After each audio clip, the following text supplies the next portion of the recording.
Welcome, weary traveler, to the heart of the ancient world. Tonight our journey takes us through the cobblestone streets of Rome, not to witness the clash of legions or the debates of the Senate, but to explore something far more intimate and fundamental to the Roman way of life, the sacred and complex institution of marriage. Did love really conquer all in ancient Rome? Join me as we uncover the surprising truth behind Roman marriage, where societal expectations and traditions often outweighed romantic feelings. We will delve into the laws, the ceremonies, and the personal stories that reveal a world both strangely familiar and deeply foreign. A world where a wedding was less the beginning of a love story and more the forging of a powerful alliance. So, before you get comfortable, take a moment to like the video and subscribe, but only if you genuinely enjoy what I do here. And let me know in the comments where you're tuning in from and what time it is for you.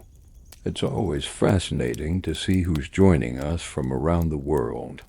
Now, dim the lights, maybe turn on a fan for that soft background hum, and let's ease into tonight's journey together.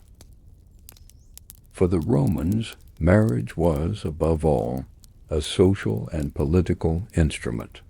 It was the bedrock of the state, the primary means of transferring property, and the sacred duty through which the family line, the gens, was preserved. Imagine a young woman, perhaps 14 years of age, sitting in the peristyle garden of her father's house.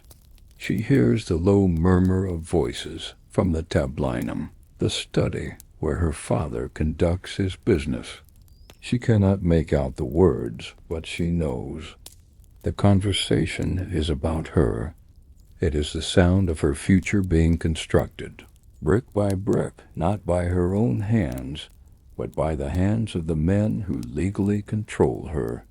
In a world without grand romantic notions dominating the public consciousness, the union of a man and a woman was a transaction, a strategic alliance designed to strengthen families, consolidate wealth, and produce legitimate heirs to carry on the family name and traditions. Love, if it were to feature at all, was a secondary benefit, a fortunate but non-essential byproduct of a well-made match.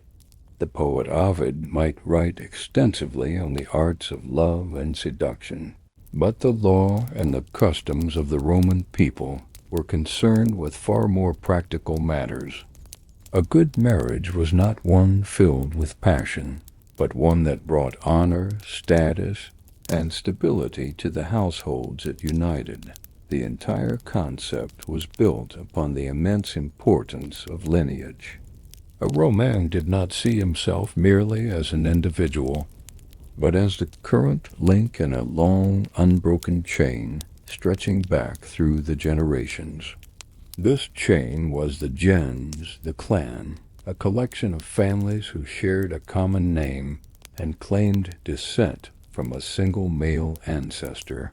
The gens was a powerful entity with its own shared religious rites, the sacra privata, and its own fiercely guarded reputation. In the atrium of any noble Roman home, one would find the imagined wax masks of distinguished ancestors displayed in wooden shrines.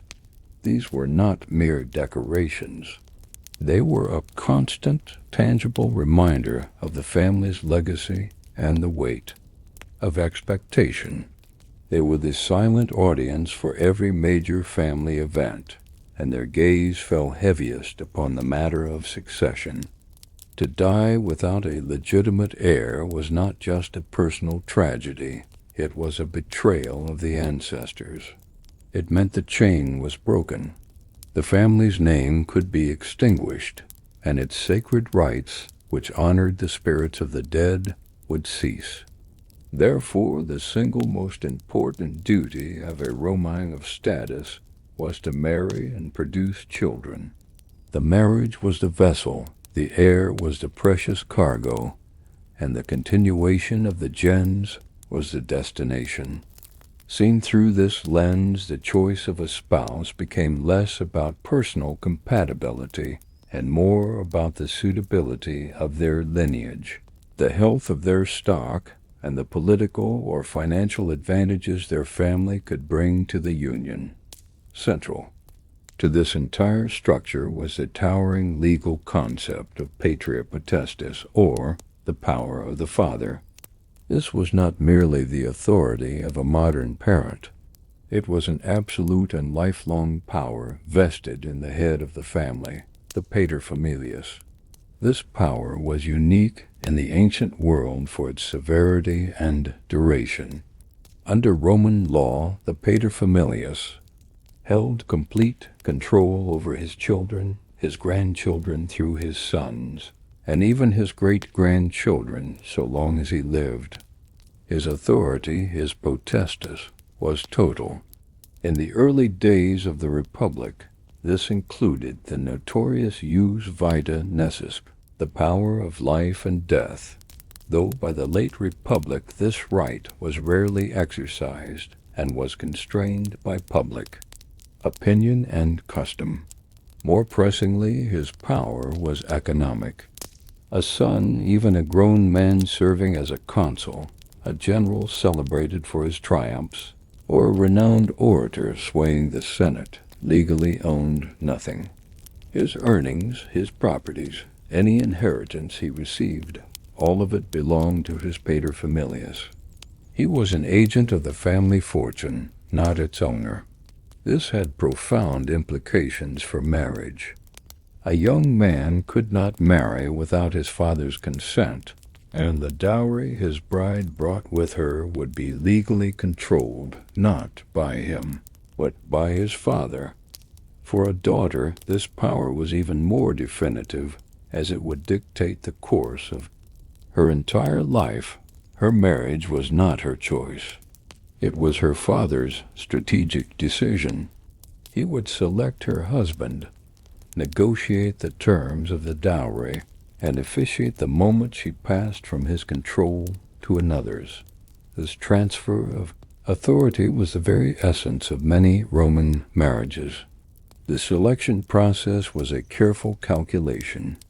A father might seek an alliance with a family of higher social standing to elevate his own.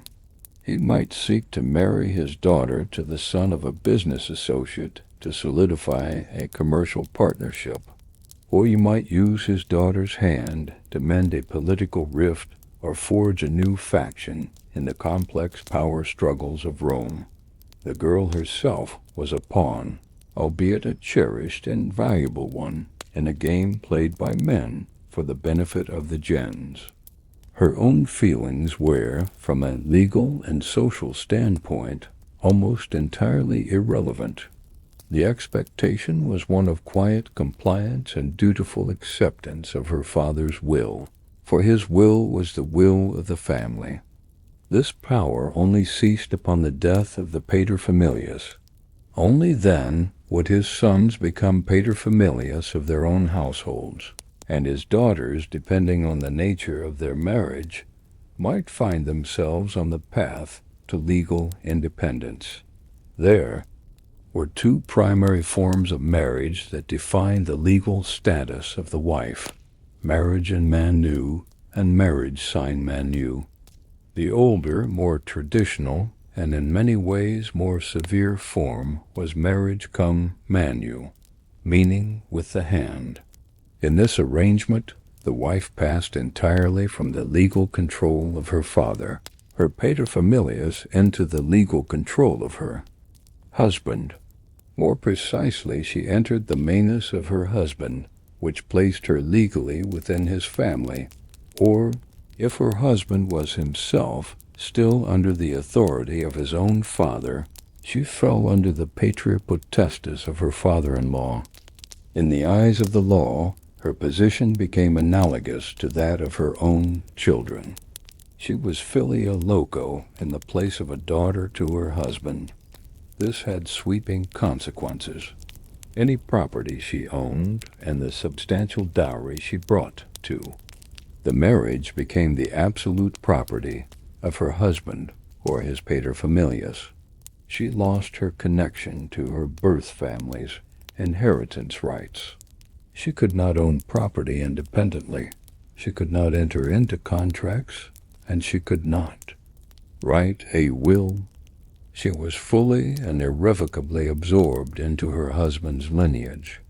While this sounds profoundly oppressive to modern ears, for many traditional Romans it offered a clear, unambiguous, and secure position. As a full legal member of her husband's family, a wife in Manu was guaranteed the right to inherit from him upon his death, sharing equally with her children. She was afforded the complete protection, status, and dignity of his family name. It was a complete assimilation, a grafting of one branch onto another tree, intended to be permanent and absolute. This ancient form of marriage, cum mana, could be entered into through one of three distinct methods, each with its own history and social significance. The most solemn and religiously charged was confarreatio. This was an elaborate ceremony steeped in patrician tradition, available only to those whose parents were also married by the same rite. It was presided over by the highest priests of the Roman state, the Pontifex Maximus and the Flamen Dialis, the high priest of Jupiter.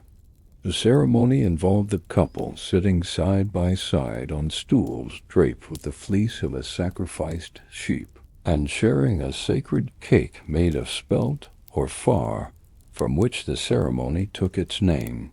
10 witnesses were required, representing the 10 original tribes of Rome. This was not merely a wedding. It was a state-sanctioned religious sacrament. Its purpose was not just to unite two people, but to produce children eligible for Rome's most senior priesthoods, such as the Flamen Dialis himself, who was required by religious law to be married by confarreatio.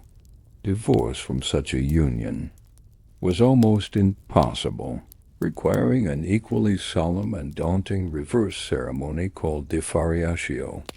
For the broader population, including the plebeians, a more common method of entering a manu marriage was coemptio. This was a civil rite that took the form of a symbolic sale. The bride's paterfamilias would formally sell her to her husband in a ceremony that mimicked a standard Roman business transaction. It required a set of scales, a holder of the scales, liberpens, and 5 witnesses. The groom would grasp a bronze coin and declare, "I declare that this woman is my property, according to the law of the Quirites, and she has been bought by me with this bronze and these scales." It was a legal fiction, of course. The bride was not a slave. But the symbolism was powerful and unambiguous. It was a legal conveyance of authority from one man to another. The third and most passive method was simply usus, or use. If a man and woman cohabited for one full, uninterrupted year with the intention of being married, the law presumed that she had passed into his manus by custom. It was the Roman equivalent of a common law marriage, but with the profound legal consequence of the manus transfer. However, this method contained within it the seeds of its own undoing.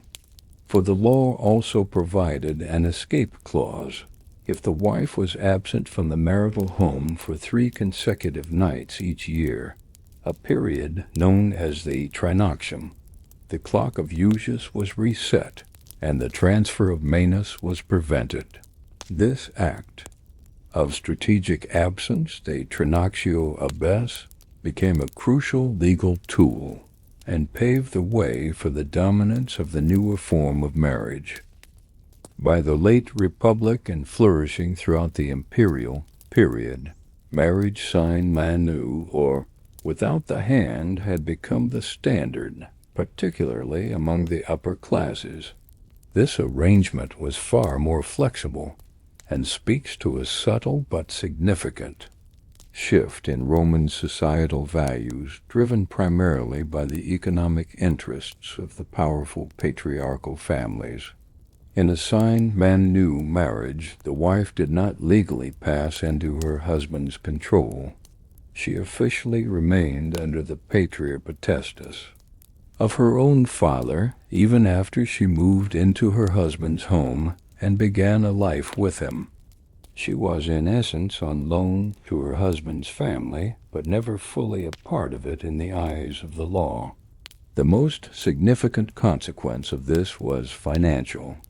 While her husband was still expected to manage her dowry, it never legally became his property. It was held in trust for the duration of the marriage, to be returned to her family if she died or the couple divorced. Crucially, all other property she owned or would later inherit remained legally hers, controlled by her paterfamilias.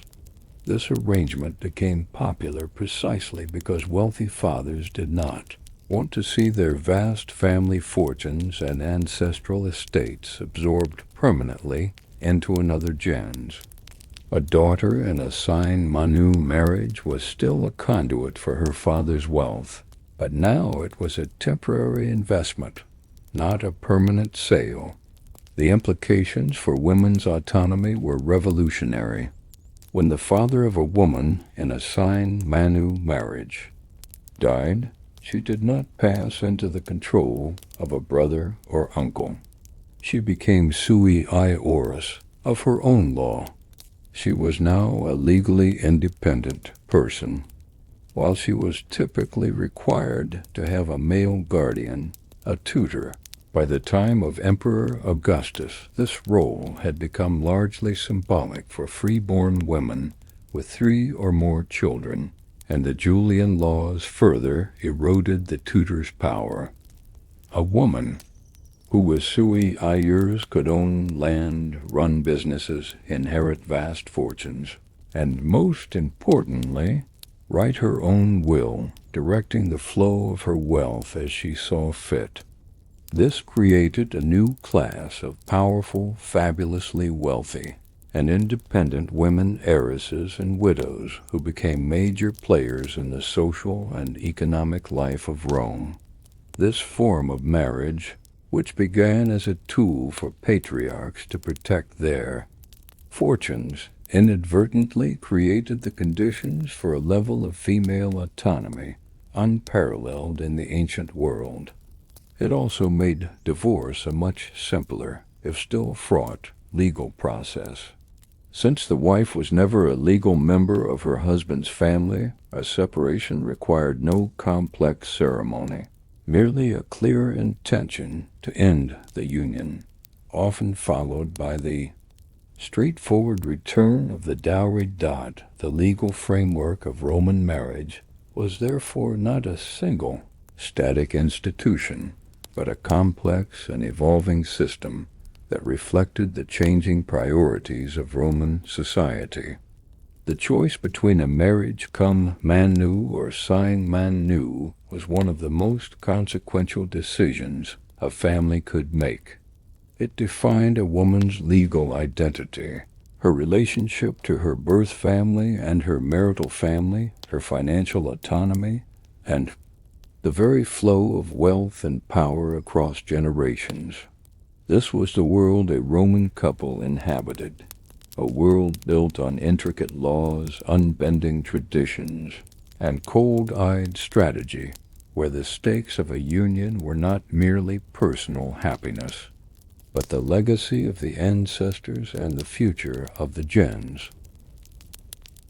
What then was expected of the individuals entering into these binding, often lifelong contracts? What were the virtues praised in poetry, the duties demanded by law, and the roles ingrained by centuries of tradition? For the Roman woman, the ideal was embodied in a single, powerful, and deeply respected word, matrona. A matrona was far more than just a wife. She was the respected and dignified female head of a household, a quasi-priestess of the domestic sphere. Her domain was the Domus, the home, and her authority within its walls was meant to be as absolute as her husband's was in the world outside. The virtues expected of her were not those of passion and romance, but of a quiet, unyielding strength. They were modesty, pudicitia, loyalty, fides, and a profound sense of duty, pietas.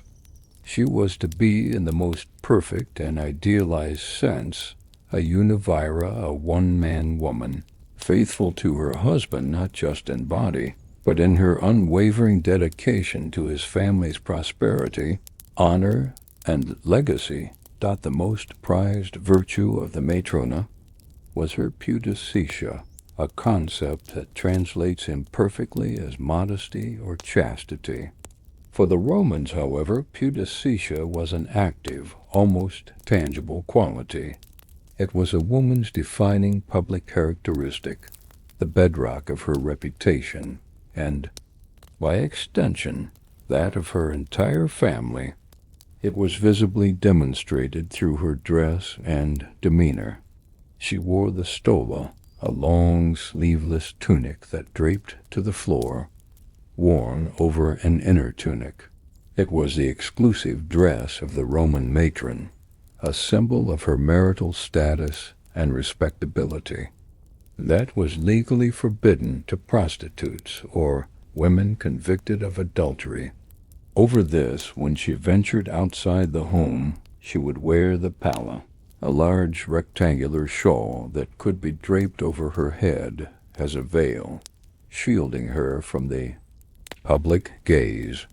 This was not just clothing, it was a uniform of honor. Her public conduct was expected to match. She was to be reserved in her speech, downcast in her eyes, and never seen to be frivolous or flirtatious.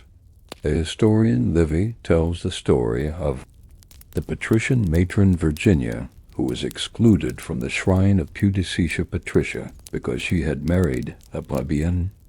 In response, she dedicated a new shrine in her own home to Pudicitia Plebea, declaring that she wanted the competition among Roman women to be for the prize of modesty alone. This story, whether true or not, illustrates the immense cultural weight placed upon this virtue. It was a source of competitive pride, a woman's primary contribution to her family's social capital. Her primary duty, of course, was the production of healthy, legitimate children to continue the lineage. In a society where infant mortality was crushingly high and lifespans were short, this was a task of immense pressure and societal importance. A barren wife could be, and often was, divorced without stigma, her purpose in the union unfulfilled. But her responsibilities extended far beyond the birthing bed.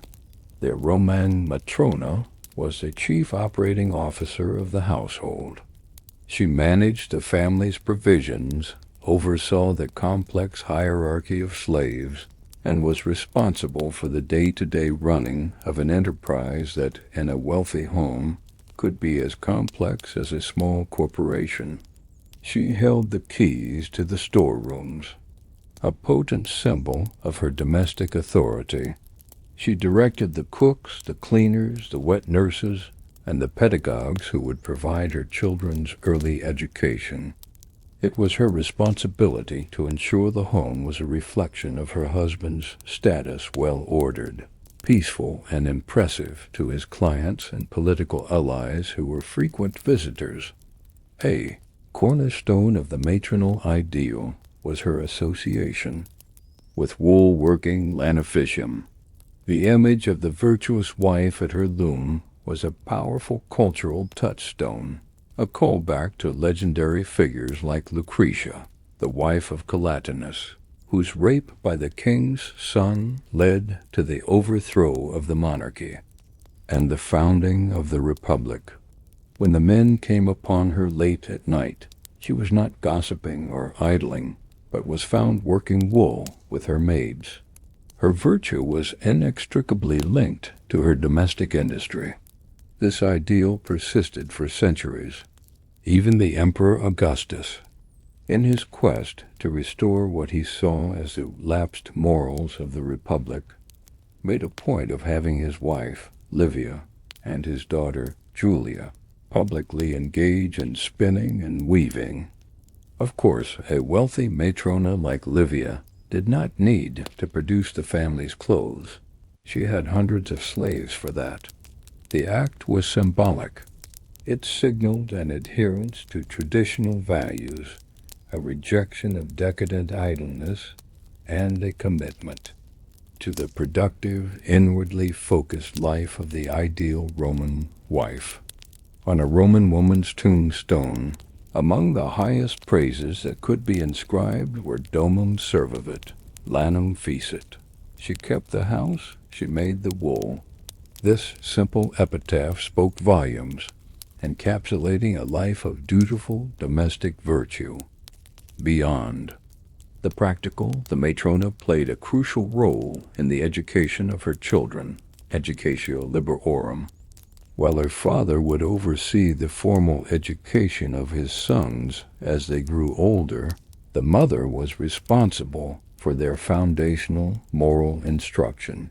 She was the first person to teach them the stories of Roman heroes, to instill in them the values of pietas, duty to gods, country, and family, and gravitas, a dignified seriousness. The historian Tacitus lamented what he saw as the decline of this tradition in his own time, looking back wistfully to an earlier era when a child was reared in the lap of its mother, whose chief delight was in her home and her children. He praised figures like Cornelia, mother of the revolutionary Gracchi brothers. A wealthy, cultured, and highly intelligent widow, Cornelia famously refused a marriage proposal from a king, stating that her children were her only jewels. She personally supervised their education, and their powerful, persuasive speaking styles were often attributed to her maternal instruction. The ideal matrona was not meant to be an uneducated drudge, but the wise and virtuous guardian of the family's future, shaping the next generation of Roman leaders from the cradle. Her reputation for wisdom and piety was not just a personal attribute. It was a reflection of her husband's own standing in the community. A virtuous, capable wife was the ultimate status symbol, the living embodiment of a well-ordered and successful Roman family. For the Roman husband, the expectations were, of course, entirely different, forming a complementary and opposite ideal. His life was one of public engagement, of negotium, business, in contrast to the private, domestic otium, leisure, but also a well-ordered private life that his wife was meant to cultivate. As the paterfamilias, he held the ultimate authority, but this came with a heavy burden of responsibility. He was expected to be a good provider, to increase the family's wealth and social standing through his career. For an aristocrat, this meant ascending the cursus honorum, the sequential ladder of public offices that led from quaestor to praetor to the ultimate prize of consul. For an equestrian or a wealthy plebeian, it meant success in commerce, banking, or large-scale agriculture. His primary role in the marriage was to govern. He was to govern his wife and children with a firm but just hand, providing for their needs and protecting them from harm. This authority was meant to be exercised with gravitas and severitas, a stern seriousness, but not with cruelty.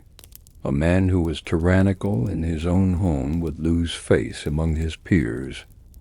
While he demanded absolute, lifelong fidelity from his wife, society afforded him a considerable degree of sexual freedom.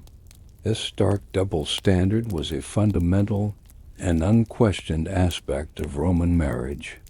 It was generally accepted that a man would have relations with slaves, servants, or prostitutes. This was not seen as a betrayal of his wife or a violation of the marital contract, because these relationships posed no threat to the social order. They could not produce legitimate heirs, and they did not involve a woman of another man's respectable family. The core of his marital duty was not emotional or sexual exclusivity, but the fulfillment of his obligations to his own lineage and to the state. His marriage was about producing Roman citizens. His other sexual activities were a private matter, a release of passion that was kept separate from the sacred institution of the family. However, this freedom had its limits. His indulgences were expected to be discreet. To flaunt a mistress or to spend ruinous sums on courtesans would damage his reputation for gravitas. And, most importantly, to commit adultery with the matrona of another family was a catastrophic offense. Under the Julian laws on adultery, passed by Augustus, this was a public crime. The adulterous wife could be banished and lose a significant portion of her property, and her husband was legally obligated to divorce her. Her partner in adultery could also be banished and have his property confiscated. The law was designed to protect the sanctity of the Roman family, and specifically the certainty of a husband's paternity. A man's indiscretions were a personal vice. A woman's infidelity was a crime against the state. The husband was also the family's public face and its religious head. He represented their interests in legal disputes, political alliances, and religious ceremonies. It was the paterfamilias who led the daily rituals at the household shrine, the lararium, making offerings of food and incense to the lares, the guardian spirits of the home, the penates, the spirits of the pantry, and the genius, the personal guiding spirit of the paterfamilias himself.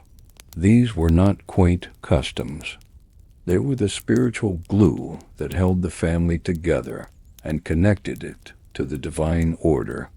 When he negotiated his daughter's marriage, he was not just finding her a husband. He was forging a connection that could bring his family new allies, new business opportunities, and a higher standing in Rome's fiercely competitive social hierarchy. The success or failure of a marriage rested squarely on his shoulders. If he chose a wife who proved to be quarrelsome, infertile, or unfaithful, it was a profound reflection on his judgment. If the dowry was squandered through his poor management, or the alliance with his in-laws soured, the blame was his to bear. Therefore, his choice of a wife, while stripped of our modern emphasis on romance, was one of the most important strategic decisions he would ever make. He was not looking for a soulmate. He was looking for a partner. He needed a woman with a reputation for pudicitia to be the mother of his children. He needed a skilled administrator to run his household efficiently. He needed a dignified matrona to stand beside him and reflect his own status. And quite often he needed a substantial dowry to finance his run for political office or to invest in a new venture. The ideal husband was a man who understood these interlocking needs, a man who governed his passions, managed his estates with prudence, served the state with honor, and ruled his home with a just and steady hand. In the Roman mind, This was the definition of a good husband, a man who put the pragmatic needs of his lineage and his legacy above all else, ensuring that the sacred chain of the gens would stretch forward, unbroken, into the future. The two roles, husband and wife, were designed to be perfectly complementary, two halves of a single functioning whole, dedicated not to personal fulfillment, but to the enduring glory of the Roman family. The journey to becoming a Roman matrona was not a whirlwind of courtship, but a carefully orchestrated sequence of rituals and legal agreements. It began not with a stolen glance or a whispered confession, but with a formal binding negotiation, known as the sponsalia, the betrothal ceremony. This was the moment the strategic calculations of the two families, the paterfamilias of the bride and the paterfamilias of the groom, coalesced into a public and legally recognized promise. The ceremony was often held at the home of the prospective bride, a clear acknowledgment of her family as the one bestowing the gift. Here, in the presence of witnesses from both clans, the terms of the union were formally agreed upon. The most critical component of this negotiation was the dowry, the dos. This was a substantial transfer of wealth, money, land, slaves, or other valuable property from the bride's family to the groom or his paterfamilias. The dowry was not a gift. It was an investment in the new household, intended to help the husband support his wife and maintain the standard of living to which she was accustomed. Its size was a direct reflection of the bride's family's status and a key factor in her desirability as a marriage partner. The negotiations would be precise, outlining every detail of the dowry and, crucially, the conditions for its return in the event of divorce or the wife's death. This was business, and the marriage contract, signed and sealed, was its conclusion. During the sponsalia, the young couple themselves were often secondary figures in a drama directed by their fathers. Roman law set the minimum age for a girl to be betrothed at just 7, though marriage itself could not occur until she reached the age of 12. Boys had a minimum age of 14. In the upper classes, these engagements were often made when the children were very young, sealing political or commercial alliances years before they would come to fruition. The central moment of the sponsalia, the act that sealed the pledge, was the groom-to-be presenting a gift to his fiancée. By the late Republic, this gift had become standardized, the annulus per nubis, the betrothal ring. This was not an ornate, diamond-studded creation of modern dreams, but a simple band of iron.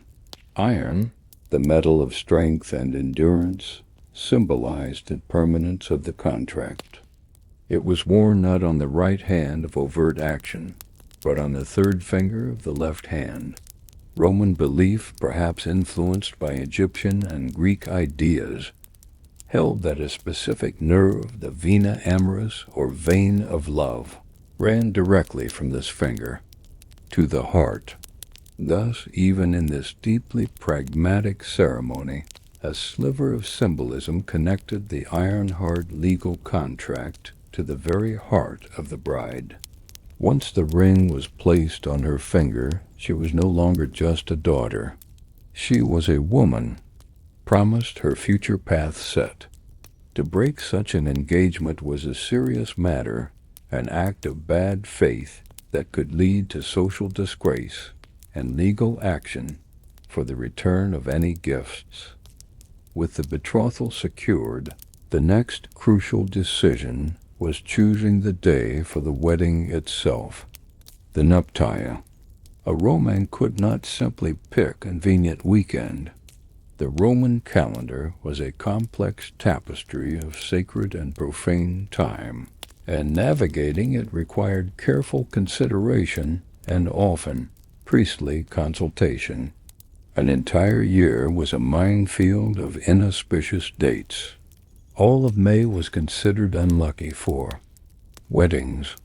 The poet Ovid records the popular proverb, Mens melas Maio nuber vulgus ait. It is a common saying that bad women marry in May. This was likely because May was the month of the Lemuria, a festival to appease the restless and malevolent dead. To begin a new life in a month so deeply associated with exorcising unhappy spirits was to invite bad fortune. Similarly, the first half of June was out of the question until the festival of Vesta, the divine guardian of the home and hearth, was complete on the 15th. The days of the calends, nones, and ides of every month, the 1st, 5th, or 7th, and 13th, or 5th, 10th, respectively, were also considered unsuitable. And of course, no wedding could take place on any of the numerous dies religiosi or days artri, black days that marked military disasters such as the catastrophic defeat at the Battle of the Allia, or days dedicated to the gods of the underworld. After navigating this labyrinth of prohibitions, the most popular time for weddings emerged, the second half of June. June was the month of Juno, the queen of the gods, the divine patroness of marriage and childbirth. To be married under her benevolent gaze was to seek the highest divine sanction for the union. As the carefully selected day approached, the bride to be engaged in her own series of deeply personal and poignant rituals, marking her final transition from girlhood to womanhood. On the night before her wedding, in a quiet ceremony within her family home, she would perform a solemn act of renunciation. She would gather her childhood possessions, her dolls, her hoops, her play clothes, especially her toga praetexta, the purple-bordered toga worn by freeborn children, and dedicate them to the Lares, the guardian spirits of her father's household. This was a powerful and symbolic farewell. By giving up the toys of her youth, she was formally putting away her childhood. By dedicating her toga praetexta, she was shedding the protected status of a girl and preparing to assume the responsibilities of a woman.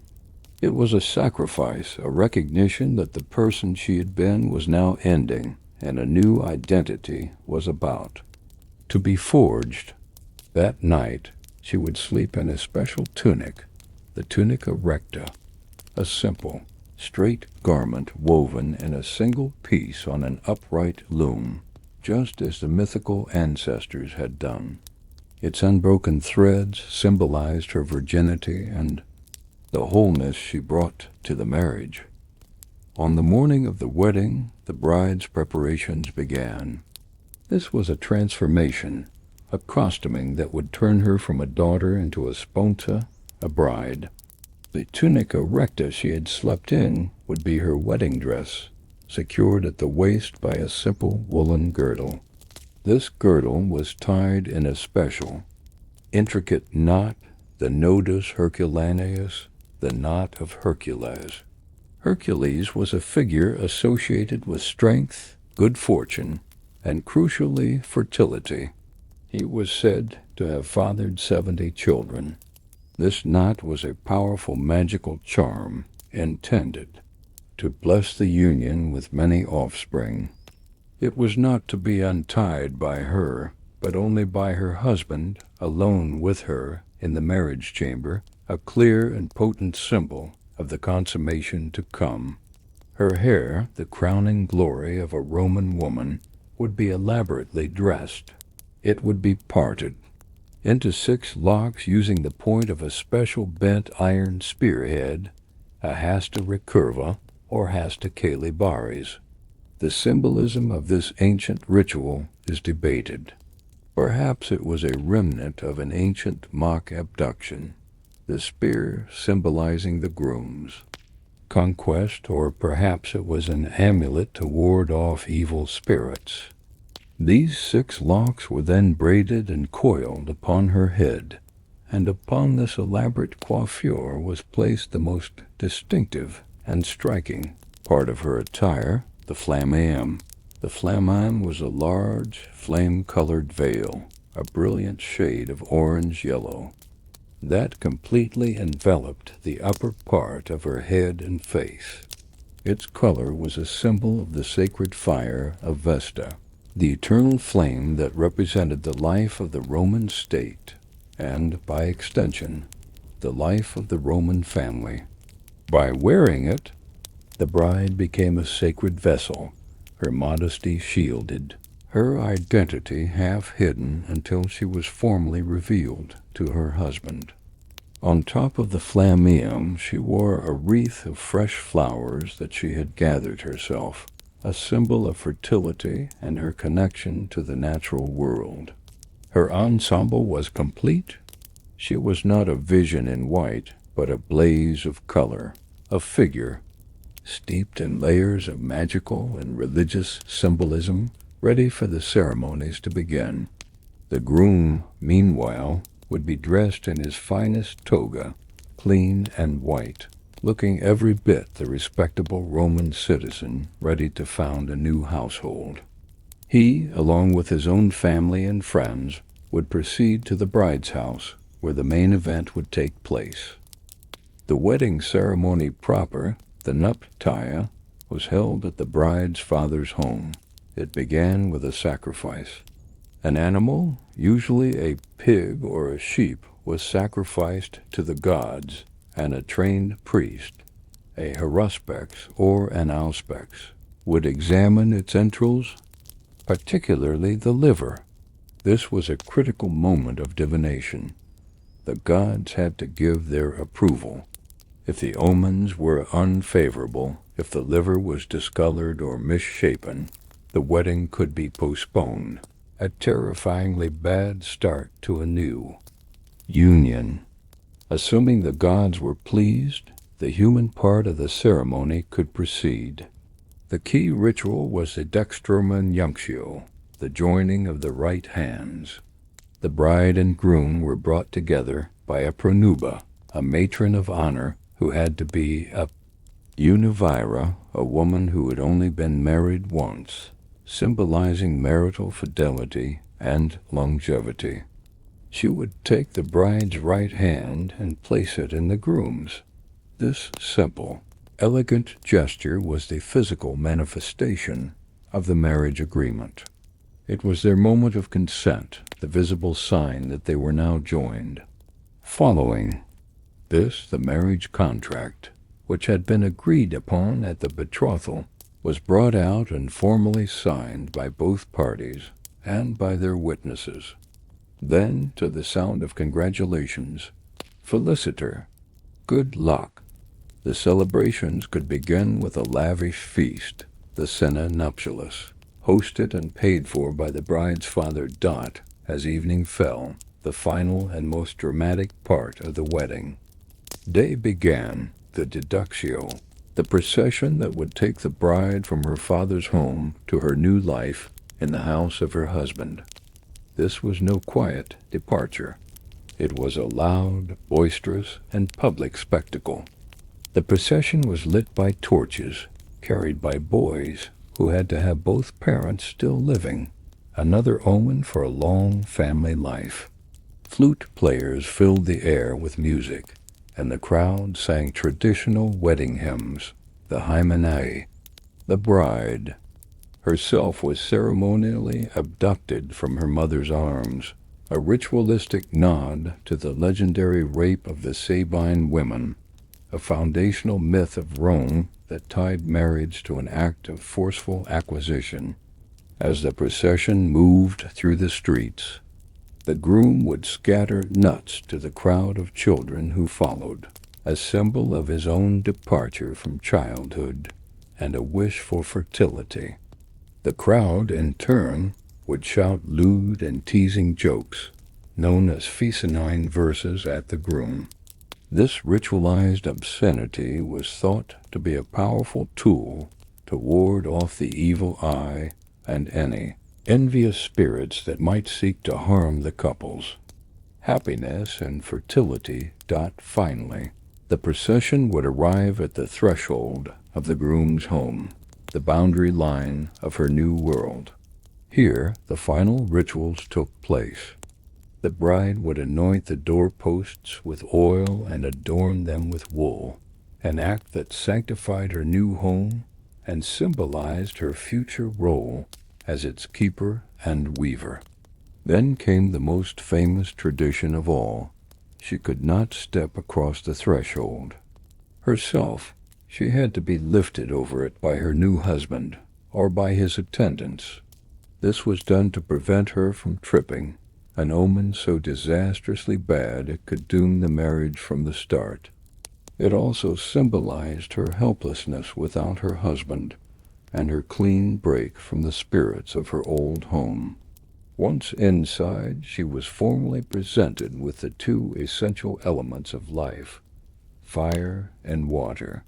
The fire was a torch from the procession, representing the hearth fire she would now tend, and the water was for purification. It was at this moment that she would utter the famous formal phrase of acceptance, a declaration of her new identity. Ube to Gaius, ego Gaia, where you are. Gaius, I am Gaia. This formulaic expression, using the most common of Roman names, declared her total commitment to her husband, an inseparable joining of their lives and fates. In response, her husband would present her with the keys to the house. The pronuba would then lead her to the marriage bed, the lectus genialis, which was placed in the atrium, the public heart of the house, as a symbol of the marriage. And there, with the ceremony complete, her husband would untie the knot of Hercules, and their new life as a Roman couple would truly begin. The vows have been spoken, the procession has ended, the sacred fire has been shared. The union forged in law and blessed by the gods is meant to be the foundation of a new lineage. But what happened when that foundation crumbled? What was the recourse when the carefully constructed alliance failed, when the duty of producing heirs went unfulfilled, or when the ever-shifting winds of political fortune demanded a change of allegiance? The answer lay in divorcium, divorce, an institution as deeply embedded in Roman life as marriage itself. To our modern sensibilities, conditioned by centuries of religious doctrine that viewed marriage as an indissoluble sacrament, the Roman approach to divorce can be jarring in its pragmatism. The knot of Hercules, tied with such symbolic weight on the wedding day, could be untied with surprising ease. For the Romans, marriage was a contract based on sustained intent, and when that intent, that affectio maritalis, ceased to exist, the marriage, in essence, was overdought in the world of the late Republic and the Empire, where the sine manu marriage was the norm. The legal process of divorce was breathtakingly simple. It required no court ruling, no lengthy legal proceedings, no judicial oversight. All that was required was a clear and unambiguous statement of intent from one of the spouses to end the union. Often this took the form of a simple, chillingly direct formula. A husband could dismiss his wife by sending her a message or by declaring in front of witnesses, tuus res tibi habeto, which translates grimly as take your things for yourself. A freedman, a former slave acting as a messenger, would often deliver the notice. The wife could equally initiate the divorce, though it was perhaps more common for her father, the paterfamilias who still held legal authority over her, to do so on her behalf. This no-fault, unilateral power to dissolve a marriage reflects the core Roman understanding of the institution. It existed only as long as both parties, or at least one of them, consented for it to continue. Once that consent was withdrawn, the legal basis for the marriage evaporated. This ease of dissolution, however, was a product of the evolution of Roman law. In the archaic past, under the strictures of a cum manu marriage, the story was very different. When a wife had passed into the hand of her husband, becoming a legal member of his family, extracting her was a far more complicated affair. It required a formal act of emancipation to release her from his authority. If the marriage had been formed by the solemn religious rite of conferratio, divorce required an equally forbidding reverse ceremony known as deferiatio. This ritual was said to be so dreadful and filled with such ill-omened prayers and incantations that it was undertaken only in the most extreme circumstances.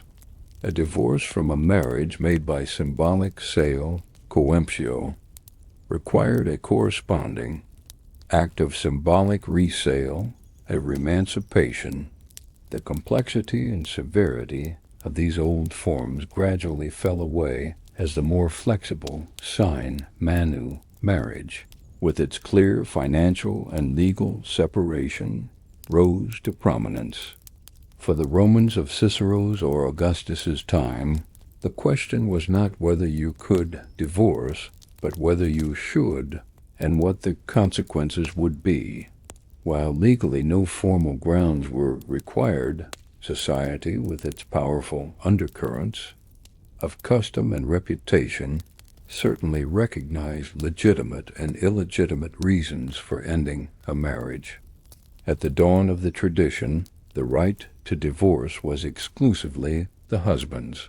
The legendary founder of Rome, Romulus, was said to have granted a man the right to divorce his wife for 3 specific offenses: adultery, the poisoning of his children, and the counterfeiting of his keys, the last being a grave offense, as it gave her unauthorized access to his property and storerooms.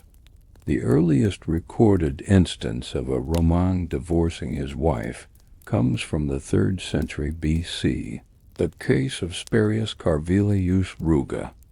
Plutarch tells us that Ruga was a man who loved his wife dearly, but she was unable to bear him children, torn between his affection for her and his solemn duty to the state and his ancestors to produce legitimate heirs. He divorced her. The act was seen as a tragic necessity, a sacrifice of personal feeling for the greater good of the gens. Infertility, specifically the wife's, remained one of the most socially acceptable reasons for divorce throughout Roman history. The entire purpose of the contract was to produce citizens, and if that purpose failed, the contract could be voided. Of course, the most explosive reason for divorce was adultery. But here, the Roman double standard was written into the very fabric of the law. A husband's dalliances with slaves or prostitutes were his own business. A wife's infidelity was a public crime. Under the Lex Julia de Adulteriis Coercendis, passed by Emperor Augustus in 18 B.C., as part of his sweeping moral reforms, a husband was legally required to divorce his adulterous wife. If he knew of her infidelity and did not divorce her, he could be charged as a pimp lino. This law turned what was once a private family matter into a state offense. The adulterous wife faced severe penalties: relegation to a remote island, the loss of half her dowry and a third of her other property, and a permanent ban on remarrying a freeborn citizen. She was branded with infamia a public disgrace that stripped her of many of her rights as a citizen. Her partner, too, would be banished and have his property confiscated. The law was a brutal instrument designed to protect the purity of the Roman bloodline and the absolute certainty of a husband's paternity. The true battlefield of most Roman divorces, however, was not one of morals but of money. The central, unavoidable issue was the return of the dowry, the dos. In a signed manu marriage, the dowry legally remained the property of the wife's family. Upon divorce, it was to be returned in full. This principle was a wife's most powerful protection. It served as a significant deterrent to a husband considering a frivolous divorce, as he might not have the liquid capital to pay back a large sum, especially if he had invested it in land or used it to finance a political campaign for the wife and her family. The return of the dowry was her financial safety net, the capital she would need to secure a new marriage and maintain her station in life. Consequently, the struggle over the dowry became the epicenter of legal conflict. A husband, eager to avoid repayment, would look for any reason to make deductions, known as retentions. The law provided the husband with several grounds for these deductions. The most significant was retentio propter mores, a deduction on account of the wife's morals. If a husband could prove his wife was guilty of serious misconduct, adultery being the most severe, but also lesser offenses like being seen at public games unescorted or speaking to men of low character, he could retain a portion of the dowry. Adultery might allow him to keep as much as 1/6 of the total sum. Another key deduction was retentio propter liberos, a deduction for the support of the children. A husband could retain up to 1/6 of the dowry for each child, though the total could not exceed half of the dowry. This was not child support in the modern sense. It was compensation to the father for the financial burden of raising the children who, by law, would remain with him. There were also deductions for property the wife had misappropriated res motus, or for debts of hers that he had paid. These provisions turned the end of a marriage into a bitter accounting, with each side deploying accusations and legal maneuvers to protect their financial interests. Perhaps the most heart-wrenching aspect of Roman divorce for the modern observer was the fate of the children. Here the law of patri potestas was absolute and unyielding. Children belonged to the father. They were part of his gens, his lineage, and his legal property. Upon divorce, regardless of who initiated it or who was at fault, the children remained with the father or his paterfamilias. There was no concept of joint custody, no consideration of the mother's bond with her children. She left the marital home, and they stayed. For a Roman woman, the decision to divorce her husband, even if he was cruel or unfaithful, meant the almost certain loss of her children. She might be able to visit them, depending on the goodwill of her ex-husband, but she had no legal right to their custody or their upbringing. This single brutal fact must have been the greatest deterrent for any wife contemplating leaving her marriage, a price so high that it surely forced countless women to endure unhappy or abusive situations. The law cared for the continuation of the father's line, not the emotional bonds of a mother. At the highest echelons of Roman society, marriage and divorce were rarely about children, morals, or even money, but about raw power. They were instruments of statecraft, tools used to cement alliances, marginalize rivals, and consolidate political dynasties. The personal feelings of the individuals involved were of little to no consequence. The late Republic provides a chilling series of examples. The dictator Sulla, seeking an alliance with Pompey the Great, forced his stepson to divorce his pregnant wife so that Pompey could marry her. When Sulla later demanded that Julius Caesar divorce his wife, Cornelia, the daughter of Sulla's political enemy, Caesar famously refused, an act of defiance that nearly cost him his life. Augustus, in his obsessive quest for a male heir to secure his new regime, orchestrated a ruthless series of dynastic divorces and marriages. Most famously, he compelled his loyal and talented stepson, Tiberius, to divorce his beloved wife, Vipsania. Agrippina, with whom he was deeply in love and expecting a second child. Tiberius was then forced to marry Augustus's own daughter, the intelligent but notoriously promiscuous Julia. The historian Suetonius writes that Tiberius mourned Vipsania so deeply that after the divorce, upon seeing her by chance just once, his eyes filled with tears, and he followed her with his gaze until he was escorted away. Augustus ensured they never met again. For men like these, wives were pieces on a political chessboard, to be moved and sacrificed for strategic advantage. Divorce in the Roman world was, therefore, a profound paradox.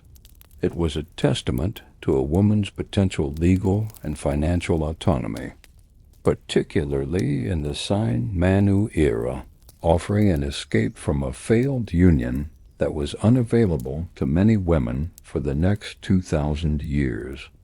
Yet it was also a brutal instrument that could leave a woman without her children, her reputation tarnished, and her future uncertain.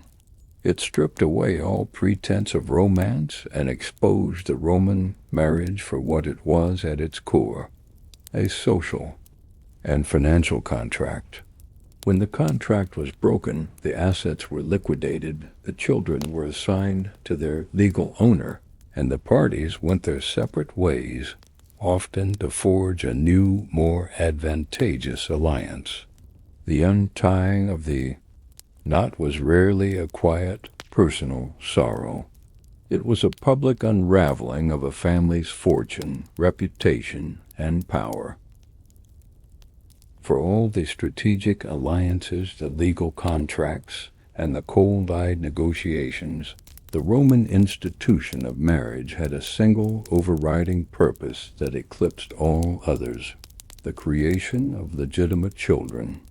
A child was not simply the product of a union, they were its entire justification. In the Roman psyche, a child represented the convergence of past, present, and future.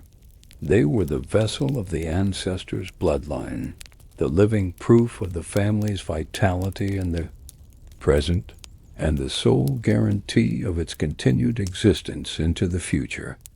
Without an heir, the family name, the nomen, would vanish. The sacred family rites, the sacra privata, that honored the spirits of the dead, would cease, leaving the ancestors to wander unhonored in the afterlife. The vast estates and fortunes, accumulated over generations, would be scattered. To be childless was to fail in one's most fundamental duty to the gods, to the state, and to the long line of faces staring silently from the wax imagines in the atrium.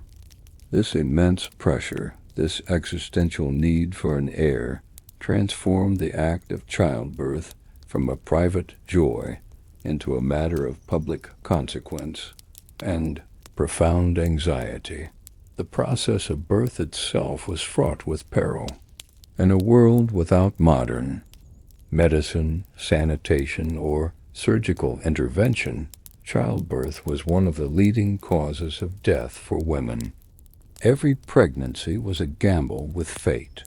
The birthing process was overseen not by male physicians, who were rarely involved, but by an obstetrix, a skilled midwife who relied on a combination of practical experience, herbal remedies, and religious incantations. She would call upon the goddesses of childbirth for aid, Juno Lucina, who brings children into the light, and Diana, the protector of women. The room would be kept dimly lit, all knots would be untied, and doors unlocked, in a magical belief that this would ease the passage of the child from the womb. Despite these precautions, the statistics were grim. A woman might endure 10 pregnancies just to see 3 or 4 children survive to adulthood. This ever-present shadow of death lent a desperate urgency to every successful birth. When the midwife's cry announced a new arrival, the relief was palpable, but the child's journey, and indeed its very right to live, had only just begun. For the newborn infant, lying cleaned and swaddled, the most critical moment of its young life was yet to come. It was a moment of absolute judgment, presided over by the one person who held the power of life and death, the paterfamilias. The midwife would lay the newborn on the ground before the father's feet. This was a moment of profound theatricality and terrifying suspense. The household would fall silent, awaiting his verdict. He would inspect the child carefully. Was it healthy? Was it well formed? Did he have any reason to doubt its paternity? After this silent examination, he had 2 choices. If he stooped, lifted the child into his arms, and held it aloft, he was performing the act of tollere liberum. He was formally acknowledging the infant as his own, accepting it into the family and the gens. This single gesture conferred legitimacy, protection, and the right to bear his name. The household would erupt in celebration, adorning the doorway of the house with a garland of olive or laurel to announce a boy, or woolen fillets for a girl, sharing the joyous news with the world. But if the paterfamilias turned his back, if he walked away leaving the infant on the ground, his verdict was equally clear and infinitely more brutal. He was refusing to acknowledge the child. In the eyes of the law and society, that child did not exist. This rejection set in motion the grim practice of infant exposure. The rejected child, whether due to a physical deformity, a suspicion of adultery, the economic strain of another mouth to feed, or simply because it was an unwanted daughter in a family that already had enough, would be handed to a slave. The slave would carry the infant to a designated place outside the city, often near a temple or a public refuse dump, and simply abandon it to the elements. This was not technically considered murder in Romang law. The father did not actively kill the child. He simply withdrew his acceptance and protection, leaving its fate to the gods or to chance. Some infants would perish quickly. Others might be picked up by slave traders to be raised and sold for profit. A lucky few might be found and raised by a childless couple as their own. The practice was particularly common for female infants, as daughters required a dowry and could not carry on the family name. The decision was a stark and chilling demonstration of the absolute power of the paterfamilias and the utilitarian view of human life that underpinned Romang society. A child was a resource, and if that resource was deemed flawed or superfluous, it could be discarded. For the child who was accepted, however, the next milestone was the dies lustricus, the day of purification and naming, which took place on the 9th day after birth for a boy and the 8th day for a girl. This was the ceremony that formally integrated the infant into the family and society. Relatives would gather, another sacrifice would be made, and the child would be ritually sprinkled with water to purify it. Most importantly, the child was given its name. For a Roman boy of the upper classes, this was a complex three-part name, the trier nomina. He received his praenomen, or personal name, chosen from a very limited stock of traditional names like Marcus, Gaius, or Lucius. He inherited his father's nomen, the name of the gens, like Julius or Cornelius, which was his most important identifier. And he would carry a cognomen, a nickname that often designated a specific branch of the gens, like Caesar or Scipio. On this day, the infant boy also received a crucial item, the bulla. This was a locket made of gold for the wealthy or leather for the poor, which was worn on a string around the neck. It did not contain a picture, but rather a collection of protective amulets and charms, meant to ward off evil spirits and the envious gaze of the evil eye. The bulla was his constant companion throughout his boyhood, a tangible symbol of his freeborn status and his family's protection. He would not take it off until the day he came of age. For a girl, the naming day was similar, though she was typically known simply by the feminine form of her father's nomen Cornelia from Cornelius, Julia from Julius. She, too, received a protective amulet, a crescent-shaped pendant called a lunula, which she would wear until the eve of her wedding.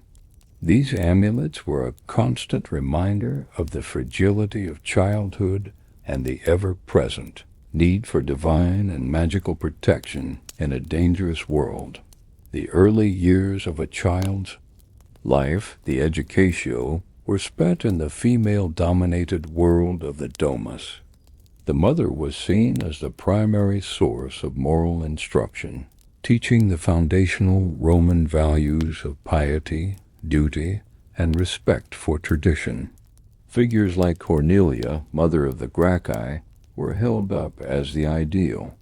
However, in many wealthy households, the day-to-day care was often delegated.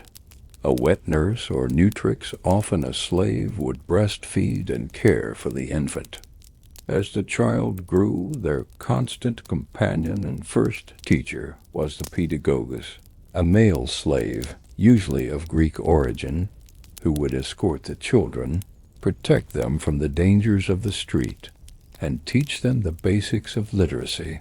The use of Greek slaves was so common that most upper-class Roman children learned Greek at the same time as, or even before, they perfected their Latin.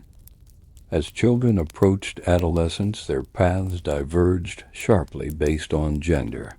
A girl's education was focused almost entirely on preparing her for her future role as a matrona. She would learn to read and write, to manage household accounts, and of course the symbolic arts of spinning and weaving. Her coming of age was not a public ceremony, but the private rituals of her wedding day, when she would dedicate her lunula and her childhood toys to the gods and step into her new identity as a wife. For a boy, the path led towards public life. After his initial education at home, he would be sent to a formal school run by a literator for basic literacy, and then to a grammaticus to study literature, history, and rhetoric. His entire education was designed to create a future citizen, a man who could command an army, argue a case in the law courts, or persuade his peers in the Senate. This journey from boyhood to manhood culminated in the most important day of a young Roman's life, the festival of the Liberalia on the 17th of March, the day he assumed the toga virilis, the toga of manhood. On this morning, usually around the age of 16, he would perform his last act as a child.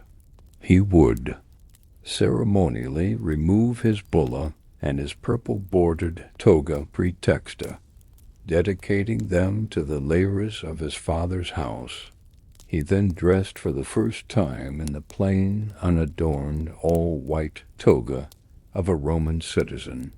It was a stark, powerful symbol. He was no longer a protected child marked by special garments. He was now one citizen among many, bearing the responsibilities and rights of that status. His father would then lead him, accompanied by a great procession of family, friends, and clients, down into the heart of the city, the Romang Forum.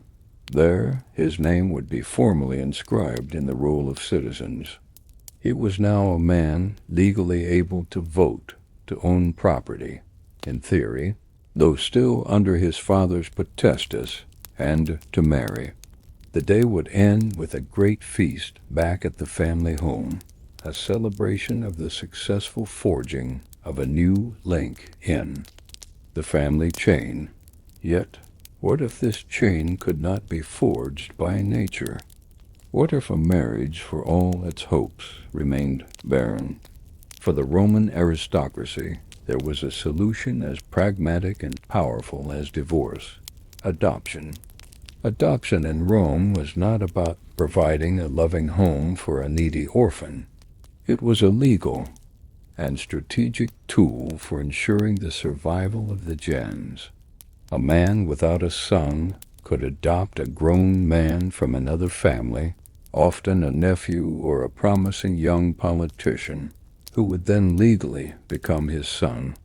The adopted son would pass from his old family into the new one, taking on the name, status, and inheritance rights of his adoptive father.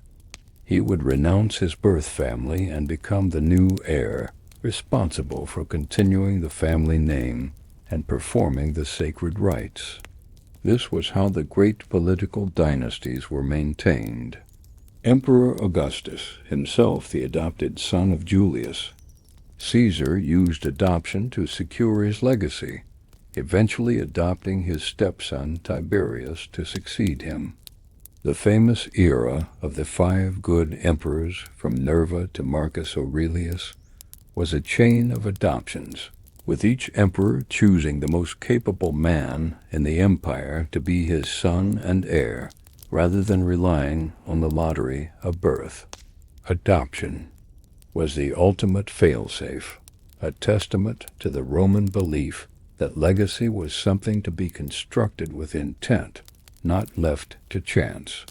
A child, whether born or made, was the ultimate Roman status symbol, the living, breathing proof that a man had fulfilled his duty and that his family, his gens, would not die.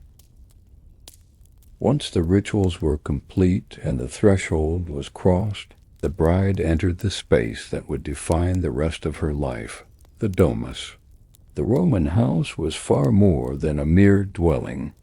It was the physical embodiment of the family's identity, a carefully designed theater for the performance of social duty and the exercise of power. It was a space of profound dualities, a sanctuary for private life, otium, and a bustling stage for public business, negotium.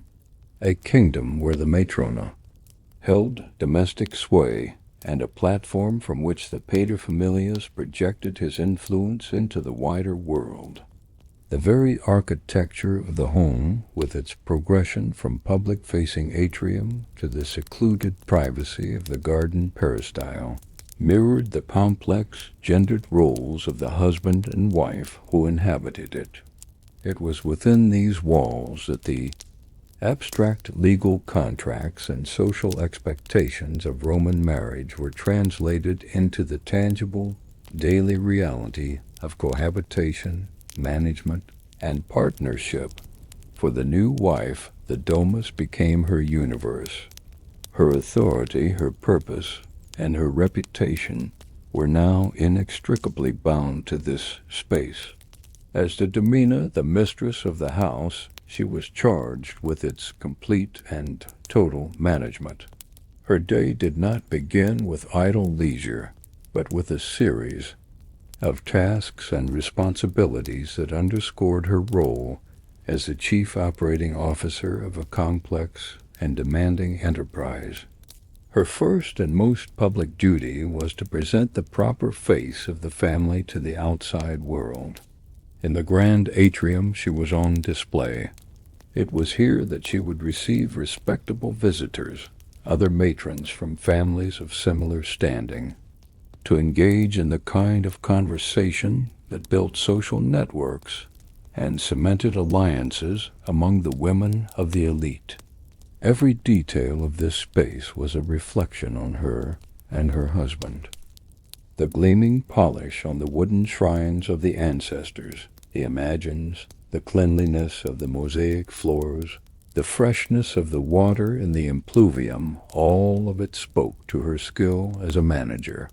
It was also here, in a small shrine or niche, that the lararium stood, the altar to the household gods, while her husband, as paterfamilias, was the chief priest of the family cult.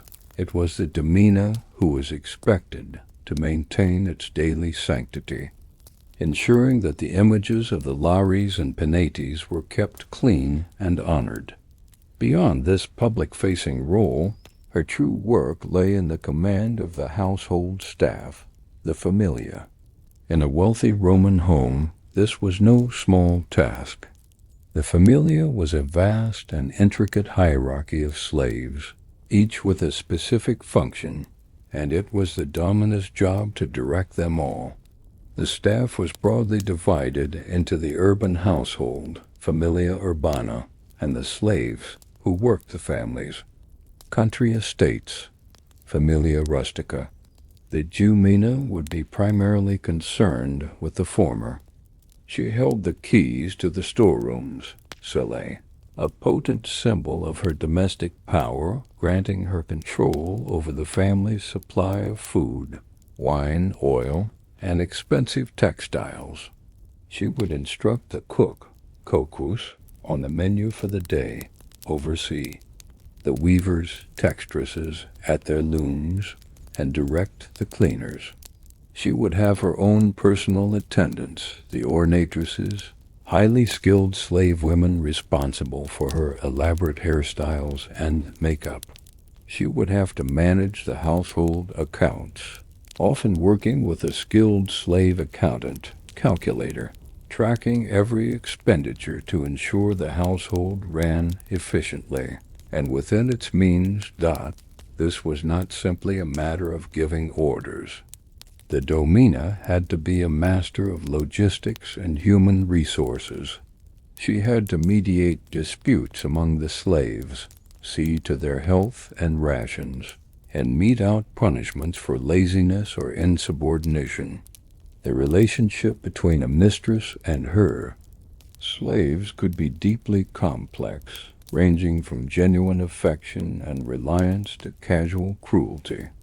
The letters of Pliny the Younger reveal a man who worried about his slaves' health and provided for their retirement, suggesting that a benevolent attitude was seen as a virtue. But the poetry of Juvenal and Martial paints a darker picture of mistresses who flew into a rage and ordered their hairdressers to be flogged for a single misplaced curl. Whatever the emotional tone, the management of this enslaved workforce was the matrona's single greatest administrative challenge. A well-run, peaceful, and productive household was the ultimate testament to her competence. It was her life's work, the domestic empire that mirrored her husband's public ambitions. While the wife's domain was the entire house, the husband's was more specific and pointed towards the outside world. His command center was the tablinum, an office or study strategically located between the public atrium and the private garden court. This was not a secluded retreat, but a semi-public space, often protected only by a curtain rather than a solid door, from which he could see and be seen. It was here that he conducted his business. He would review accounts, dictate letters to his scribes, and study legal texts. Most importantly, the tablinum was the stage for the single most important daily ritual of a Roman aristocrat's life, the salutatio. At dawn, the doors of the Domus would be thrown open to a crowd of the paterfamiliases, clientes.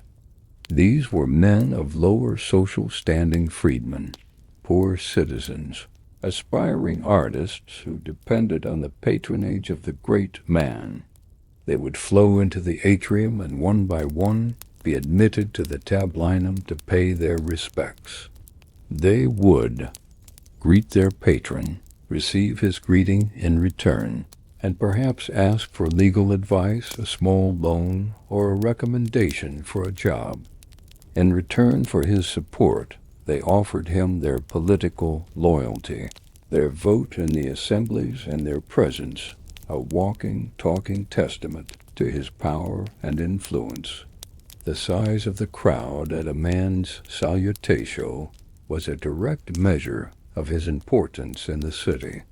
The entire ritual turned the home into a hub of political and social power, a place where the intricate webs of Roman patronage were rewoven every single morning.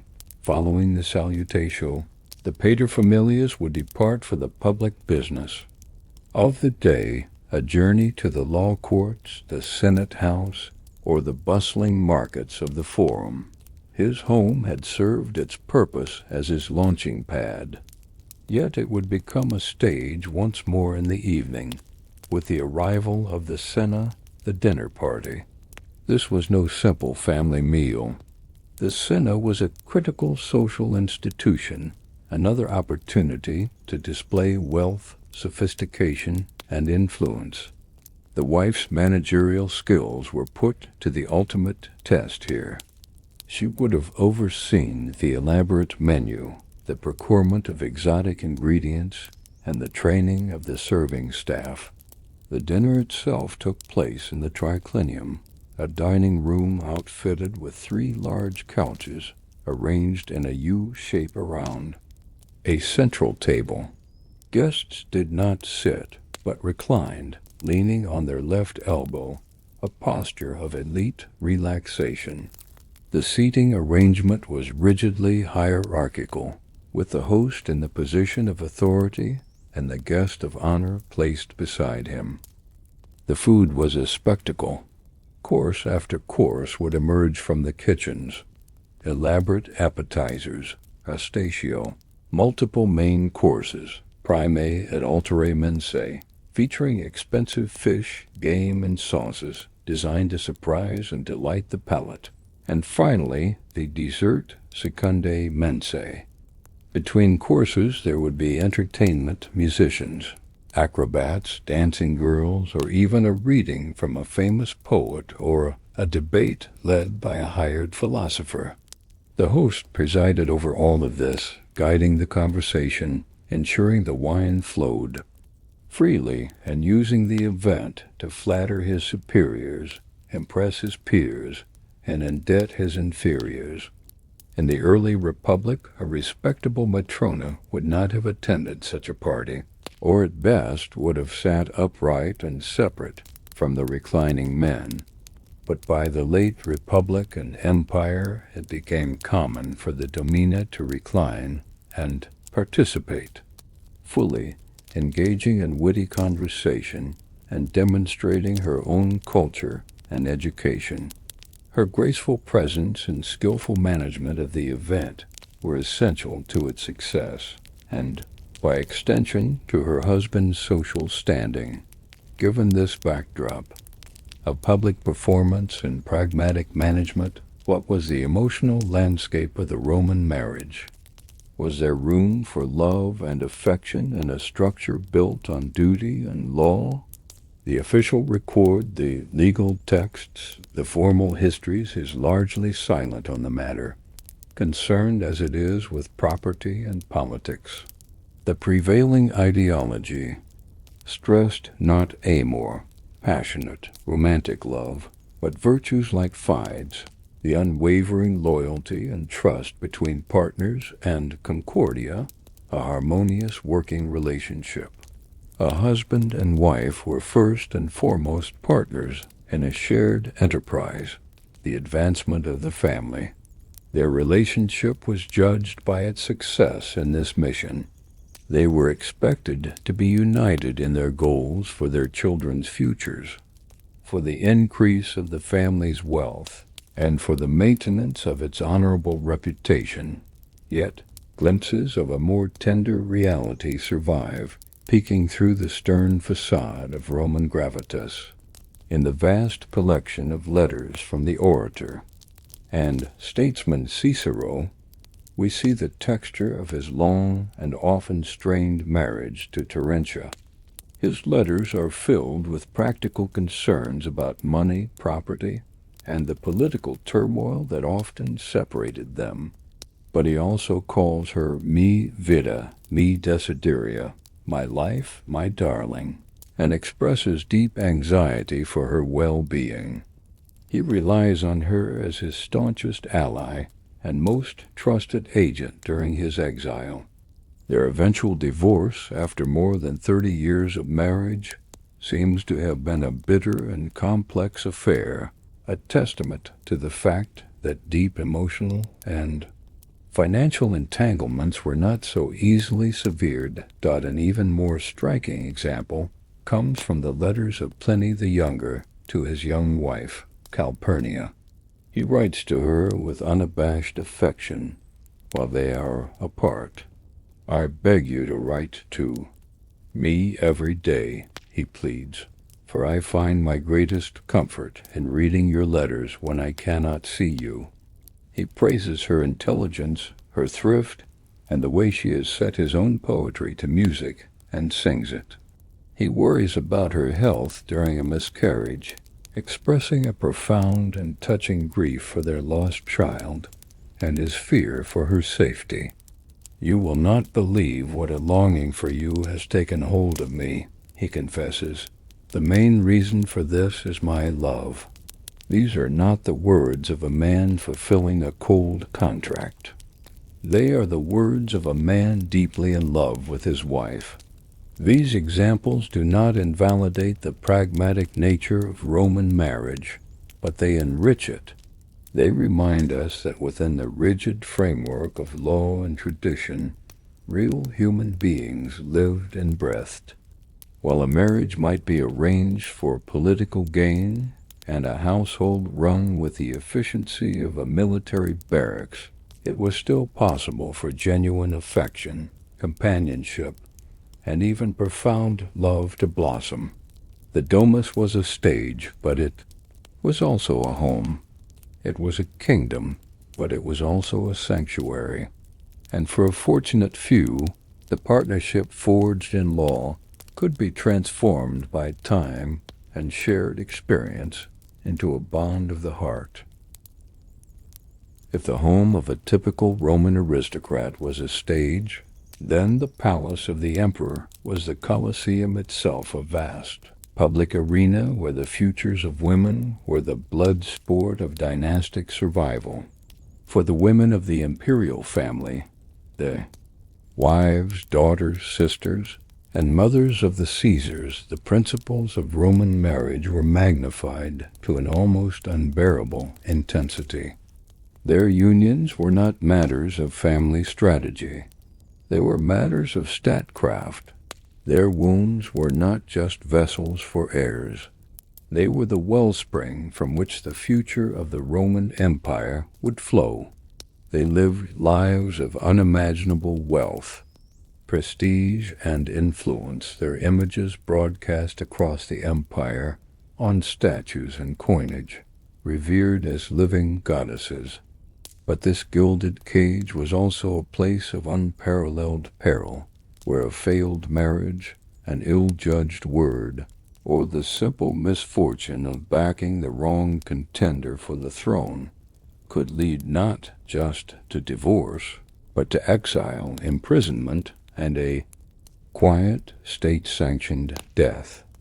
The archetype of the imperial woman, the template against which all others would be judged, was Livia Drusilla, the wife of the first emperor Augustus. When Augustus, then Octavian, compelled her to divorce her first husband and marry him, she was already pregnant with her second son. Their union was a masterclass in political theater. For over 50 years, Livia played the role of the perfect Roman matrona on a global stage. She was modest, dignified, and publicly seen to be engaged in traditional woolworking, projecting an image of old-fashioned republican virtue that was crucial to legitimizing her husband's revolutionary new regime. But behind this carefully crafted facade was one of the most astute and ruthless political minds in Rome. She was Augustus's most trusted advisor, his confidant, and a formidable power broker in her own right. She managed her own vast fortunes, sponsored public building projects, and secured promotions for her allies. The historian Tacitus, writing with a cynical pen, credits her with a serpentine cunning, insinuating that she secretly engineered the deaths of Augustus's designated heirs, his nephew Marcellus, his grandsons Gaius and Lucius, to clear the path for her own son, Tiberius, to ascend the throne. Whether these rumors were true or merely the misogynistic slander of her enemies, they speak to the immense power she was perceived to wield. Livia demonstrated the fundamental paradox of the imperial woman. To survive, she had to appear as the subservient, domestic ideal, while operating with the political ruthlessness of a senator. In stark contrast to Livia's icy self-control was the tragic story of her stepdaughter, Julia the Elder, Augustus's only biological child. Julia's life was a brutal testament to the fact that an imperial woman's body was not her own. It was a tool of the state. Augustus used her as his most valuable pawn in the game of succession. She was married off 3 times in a series of dynastic alliances, first to her cousin Marcellus, then, after his death, to the aging but loyal General Agrippa, and finally, after Agrippa's death, to her stepbrother Tiberius in the loveless match that brought him such grief. She fulfilled her primary duty, providing Augustus with 5 grandchildren, including the promising Gaius and Lucius Caesar. But Julia, intelligent, witty, and popular with the people, chafed under her father's austere moral legislation. She craved the freedom her station denied her. In 02 BC, the dam of secrecy broke. Augustus was informed that his own daughter was guilty of the very crime he had legislated against with such ferocity, adultery. The scandal was catastrophic. Augustus was said to have raged with fury, considering having her executed. Instead, he denounced her in a public letter to the Senate, detailing her alleged debaucheries and naming her lovers, who included several prominent senators. He banished her to the barren island of Panditeria, a tiny prison in the Tyrrhenian Sea, forbidding her wine and any male visitors. She would die in exile, a broken symbol of the collision between imperial duty and personal desire. The next generation of Julio-Claudian women learned that even fulfilling the role of the perfect Roman mother was no guarantee of safety. Agrippina, the elder, granddaughter of Augustus and wife of the beloved General Germanicus, was a celebrated model of wifely devotion and fertility, bearing 9 children. She accompanied her husband on his dangerous military campaigns, her courage and presence in the army camps earning her the adoration of the legions. She was the living embodiment of fides and pietas. But after Germanicus's sudden and suspicious death in the east, she returned to Rome not just as a grieving widow, but as a political symbol, a living reminder of her husband's immense popularity, which made the reigning emperor, Tiberius, deeply uneasy. Her fierce defense of her husband's memory and her open ambition for her own sons to succeed to the throne were seen as a direct threat. Tiberius, paranoid and cruel, turned on her. He accused her of arrogance and ambition, put her on trial, and banished her to the same island prison that had held Julia. She died there, allegedly starving herself to death in an ultimate act of defiance. Her story sent a chilling message. For an imperial woman, even virtue could be a weapon turned against you. Perhaps no one learned these lessons better than her daughter, Agrippina the Younger, a woman who would claw her way to the very pinnacle of power. Her life was a masterclass in survival and ambition. Banished by her brother, the Emperor Caligula, she was recalled by her uncle Claudius after Caligula's assassination. Displaying a breathtaking audacity, she seduced and then married Claudius, becoming not only empress but, through a special act of the Senate, an Augusta, an official title, granting her unprecedented prestige. She appeared beside Claudius in public, received embassies, and had a city founded in her honor. Her face appeared on coins not behind her husband, but facing him as an equal. Her ultimate goal was to place her own son from a previous marriage on the throne. To achieve this, she persuaded Claudius to adopt him, giving him the name by which history would know him, Nero. After Claudius's convenient and suspicious death, widely believed to have been caused by a dish of poisoned mushrooms served by his ever-attentive wife, her 16-year-old son became the Emperor of Rome. For a time, Agrippina was the most powerful woman in the world, the true ruler of the empire through her young son, but she had created a monster. As Nero grew older, he chafed at her control. His resentment festered into murderous hatred. After several bungled attempts, including a collapsible boat designed to drown her, he sent assassins to her villa. Facing them down, she allegedly bared her womb and commanded them, "Strike here," a final defiant recognition that the source of her power, her ability to give birth to an emperor, had also become the source of her demise. Her life was the ultimate expression of the gilded cage. She had reached the apex of influence only to be destroyed by the very power she had created. The grand narrative of Roman marriage, with its dynastic ambitions and calculated dowries, is a story written by and for the 1%.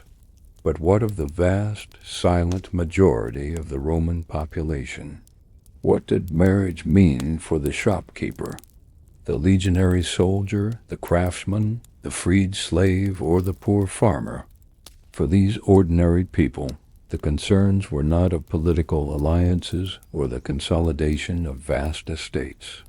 Their world was one of survival, community, and the small-scale economics of daily life, while their unions were governed by the same basic legal principles. The social realities were entirely different. Here, in the crowded insulae, apartment blocks, and dusty workshops, we find a world where marriage was often based on something far more relatable: personal choice, genuine affection, and the practical need for a partner in the struggle of life. Our most poignant and direct evidence for the emotional texture of these marriages comes from the gravestones they left behind. The funerary epitaphs of the Roman lower classes are a treasure trove of personal feeling, a stark contrast to the grand achievement-focused inscriptions of the aristocracy. On thousands of surviving tombstones, husbands and wives express their love and grief in simple, powerful terms. A husband mourns his wife, declaring she was the sweetest wife with whom I lived for 15 years without a single quarrel. Another inscription reads, "To Claudia, my most beloved wife, who was beautiful and full of spirit. She loved me and held me in her gentle embrace." These are not sentiments designed for public consumption or political gain. They are genuine expressions of love and loss. One particularly moving epitaph from a man named Aurelius Hermia for his wife, Aurelia Philomatio, reads, "She who was my wife, chaste and modest, whose loss I now grieve. You were a faithful matron, both in your life and in your love. We lived our youth together, a time that ended with your death." He goes on to ask her to care for him in the underworld. These memorials tell a story of partnership and companionship, of shared lives and shared sorrows, a far cry from the strategic alliances of the elite. For many common Romans, the process of finding a spouse was less formal. Without large dowries to negotiate, young people had more freedom to choose their own partners from within their own communities. A neighbor, the daughter of a fellow craftsman, a woman met at a local festival.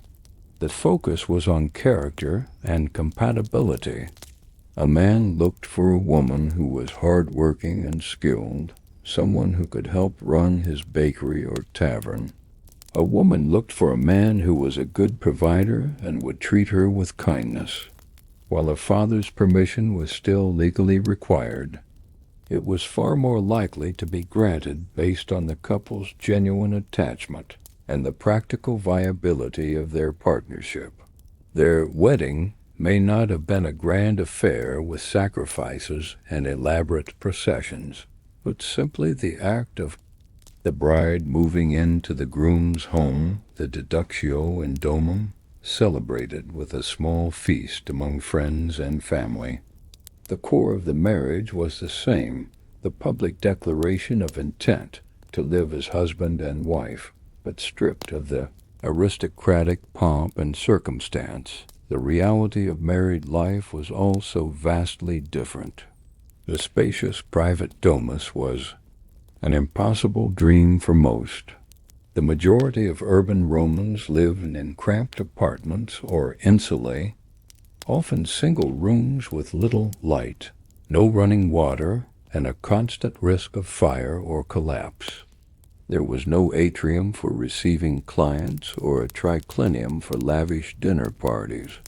The home was a functional space for eating and sleeping, not a stage for social display. A wife's work was not the management of a legion of slaves, but hands-on labor. She worked alongside her husband in their shop, tended a market stall, spun wool to be sold, and raised her children in the midst of this constant activity. The division between public and private, so central to the elite ideal, was blurred. The family was an economic unit in the most direct sense, with the survival of the household depending on the cooperative labor of both husband and wife. This economic reality also applied to the millions of slaves who were the engine of the Roman world. Slaves were legally considered property and could not enter into a marriage recognized by Roman law. Any children they had were the property of their master. However, the Romans recognized and often encouraged stable, long-term relationships between slaves known as concubinage, tent-sharing, a term borrowed from the military.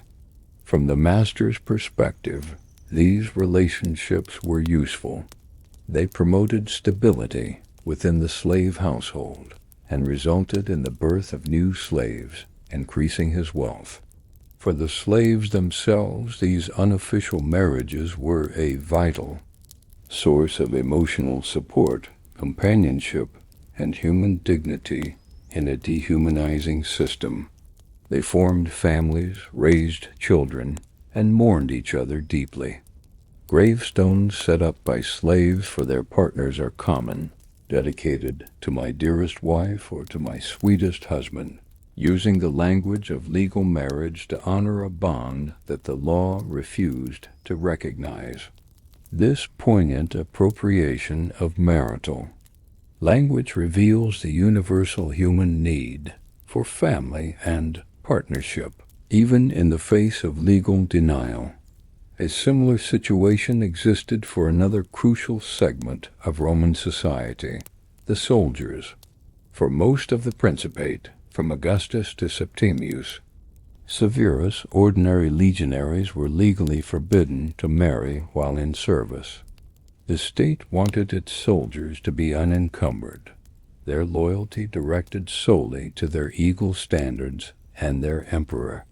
But soldiers served for 25 years, often stationed in remote frontier garrisons for their entire careers. It was impossible to suppress their desire for family life. Consequently, soldiers formed unofficial unions with local women in the towns that grew up around their forts. These women were their wives in every sense, but the legal one. They raised children, managed the household, and formed a community. The soldier would support his family from his army pay. Upon his retirement, he would receive a large cash bonus and Roman citizenship, if he didn't already have it. At this point, he could finally legally marry his long-term partner, and his children would be retroactively legitimized. This system, a blend of legal prohibition and practical tolerance, shows how the Roman state could bend its own rules to accommodate the fundamental human needs of the men who secured its borders. For the soldier, as for the slave and the shopkeeper, marriage was not about dynasty, but about creating a small pocket of stability and affection in a harsh and uncertain world. The Roman institution of marriage, with its strict emphasis on legitimacy, wifely chastity, and the production of heirs, cast a long shadow. And in that shadow, a complex and thriving world of non-marital relationships existed, a world governed by different rules of commerce, convenience, and desire. This was the world of the adulterous affair, the commercial transaction of the brothel, and the stable, respectable alternative of the concubine. These relationships were not simply aberrations.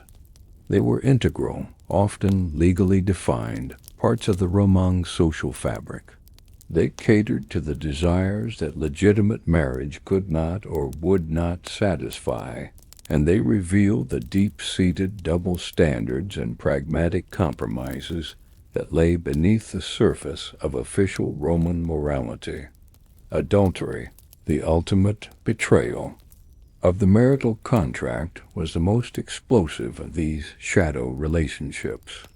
As we have seen, the Augustan laws transformed adultery from a private family's shame into a public crime, but with a crucial distinction. The crime, adulterium, could only be committed with a married woman. A married man having sex with an unmarried woman, a prostitute, or a slave was not legally an adulterer. He was merely a fornicator, an act which, while perhaps frowned upon for its lack of self-control, carried no criminal penalty. The law's entire focus was on protecting the sanctity of another man's marriage and the purity of his bloodline. For the adulterous wife and her partner, the consequences were devastating. banishment to separate islands, and the confiscation of their property. But the social reality was that such affairs were common, a subject of gossip, satire, and moralizing. Poetry. The poet Juvenal writes with scathing contempt of noble women who disguise themselves with hoods and sneak out at night to visit brothels, seeking the thrill of anonymous, low-class encounters. While likely exaggerated for satirical effect, his writing points to an undercurrent of female desire that refused to be contained by the strictures of arranged, often loveless marriages. For Roman men, sexual release outside of marriage was not only tolerated but commercialized. Prostitution was a legal, taxed, and ubiquitous feature of Roman life. Prostitutes, known as meretresses or, more colloquially, lupi, she-wolves, were at the bottom of the social hierarchy, branded with infamia, which stripped them of the protections and rights of a respectable citizen. They were forbidden from wearing the stola of the matron, forced instead to wear a dark-colored toga, the garment of the male citizen, a symbolic marking of their public penetrated status. They worked in a variety of settings. At the lowest end were the streetwalkers and the women who worked out of the dark arches of the Circus Maximus. A step above were the brothels, the lupanaria, such as the one famously preserved in Pompeii, with its small cell-like rooms, stone beds, and explicit frescoes depicting various sexual acts, perhaps serving as a kind of menu. The graffiti scrawled on the walls of this brothel by clients, and the women themselves provide a raw, unfiltered glimpse into this world. Prices are noted, sexual specialties are praised, and names are recorded. At the highest end were the courtesans, educated and accomplished women who offered not just sex, but companionship, conversation, and entertainment at elite dinner parties for a vastly higher price. For the Roman husband, visiting a prostitute was seen as a simple necessity, a harmless way to satisfy sexual urges without threatening the stability of his household, or the honor of a fellow citizen's wife. Between the criminality of adultery and the commerce of prostitution lay a third, far more respectable and legally defined option: concubinage or concubinatus. A concubine was not a casual mistress.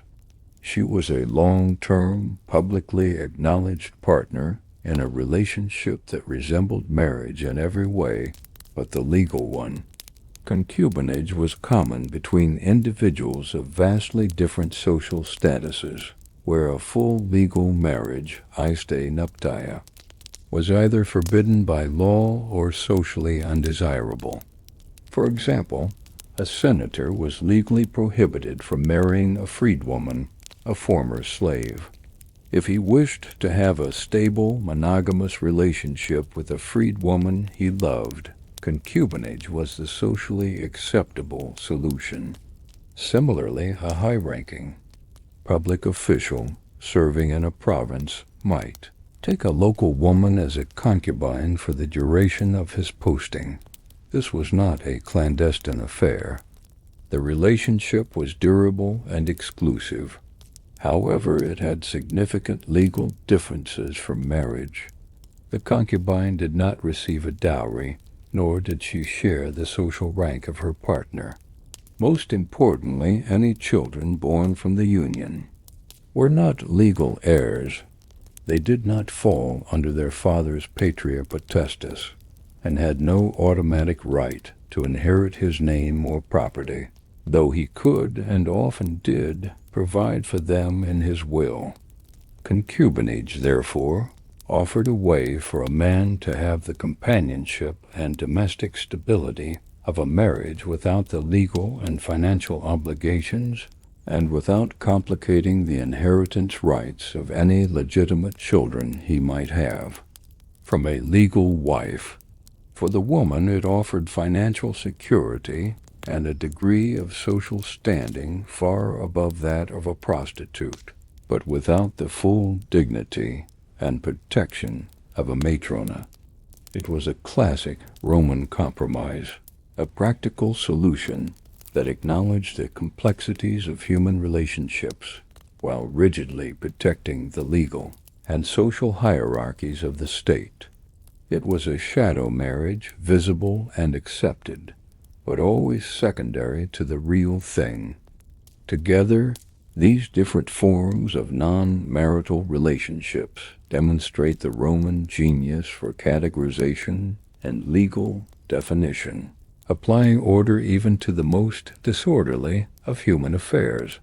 They created a society where a man could have a wife for legitimacy, a concubine for companionship, and a prostitute for convenience, all while operating within a complex but understood social and moral framework.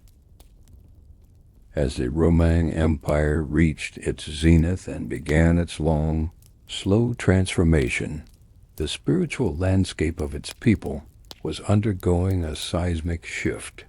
The old gods of the Capitoline Hill, Jupiter, Juno, Minerva, still commanded official state. Worship, with their emotional hold on the populace, was waning. In their place, new faiths from the East began to gain traction, offering what the state religion often could not: a personal relationship with the divine, a promise of spiritual equality, and the hope of a blessed afterlife. These mystery cults, and one religion in particular, Christianity, brought with them radical new ideas about life, death, and the very nature of human relationships. In doing so, they began to challenge the foundational principles of Roman marriage, planting the seeds of a revolution that would redefine the institution for the next 2 millennia. The cult of the Egyptian goddess Isis was one of the most popular of these new faiths, particularly among women. Isis was a figure of immense appeal. She was the faithful wife who had tirelessly searched for the pieces of her murdered husband Osiris and resurrected him. She was the divine mother who had protected her son Horus. She represented the power of female loyalty and the promise of rebirth. Unlike the patriarchal state cults, the worship of Isis offered women prominent roles as priestesses and devotees, creating communities that celebrated female strength and devotion. While the cult of Isis did not seek to overthrow Roman marriage, its focus on wifely fidelity as a source of divine power resonated deeply and offered a spiritual dimension to the traditional role of the matron. It was, however, the rise of Christianity that posed the most direct and revolutionary challenge to the Roman way of life and love.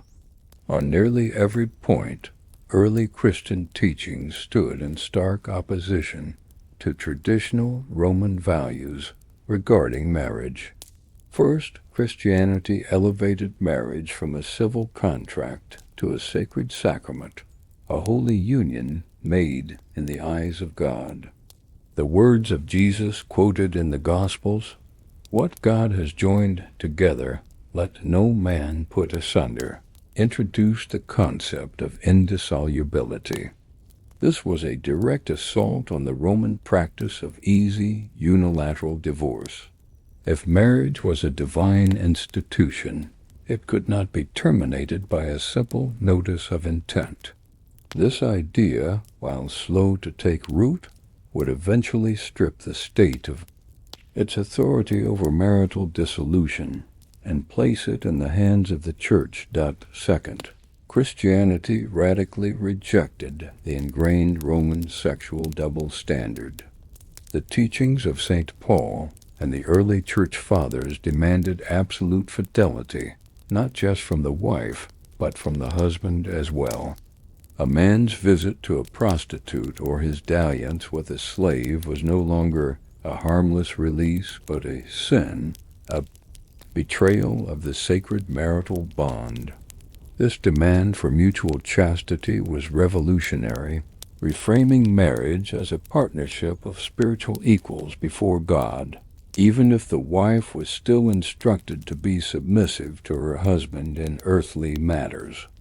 Third, and perhaps most shockingly to the Roman mindset, Christianity introduced an entirely new ideal: consecrated virginity. In the Roman world, to remain unmarried and childless was a civic failure.